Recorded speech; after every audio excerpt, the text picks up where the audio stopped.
Assalamualaikum, I am Amna. I make videos on cooking, outing, DIYs and vlogs. If you like something on my channel, please don't forget to subscribe it. Assalamualaikum, welcome back to my channel. अल्लाह ताला से मेरे आप सब बखैर और आफियत होंगे। आज मैं बनाने लगी हूँ मूलियाँ और आलू, जो कि बहुत ही ज़बरदस्त बनते हैं, खासकर नाश्ते के साथ।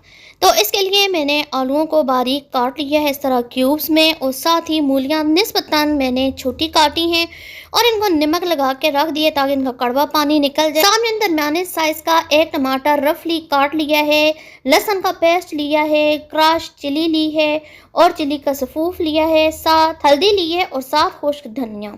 तो ये बहुत ही ज़बरदस्त बनते हैं। आप इनको आलू के पराठे के तौर पर जब पक जाएं तो क्रश करके आलू के पराठे के तौर पे भी इनको इस्तेमाल कर सकते हैं।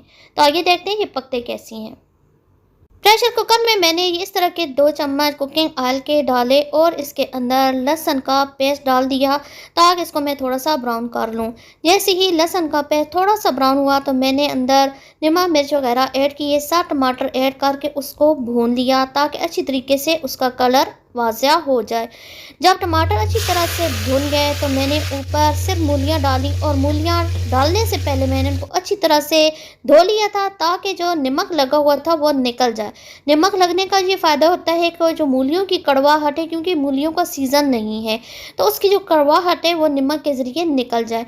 मूलियों को मैं अच्छी तरीके से भूनूंगी ताकि इसका जो कच्चापन है वो दूर हो जाए और जो पानी है कड़वा निकल जाए, क्योंकि इनका कलर थोड़ा सा सफ़ेद होता है। इसलिए साथ ही मैंने पपरिका पाउडर ऐड कर दी है, जो कि कड़वा होता नहीं है लेकिन उसका कलर तेज़ होता है।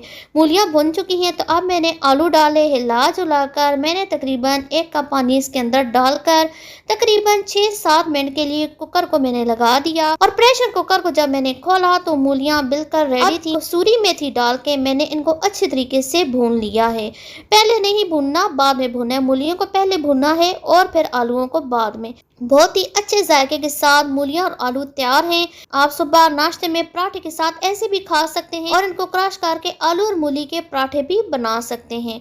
आई होप आपको ये बहुत ही सिंपल सी रेसिपी पसंद आई होगी। थोड़ा सा हट के अगर हम कोई भी चीज़ बनाते हैं तो उसका टेस्ट बहुत ज़बरदस्त होता है। आप लाजमी ट्राई कीजिएगा और फिर मुझे फीडबैक दीजिएगा कि आपको ये कुकिंग कैसी लगी। अगर आपको ये यूनिक रेसिपी पसंद आई है तो इस वीडियो को लाइक करें, शेयर करें, बेल आइकन को हिट करें, मेरे चैनल को सब्सक्राइब करें। मिलते हैं किसी नए तजर्बे, मुशाहदे, किसी नए टोटके या किसी नई रेमेडी या रेसिपी के साथ। मुझे दीजिए इजाज़त। अल्लाह हाफिज़।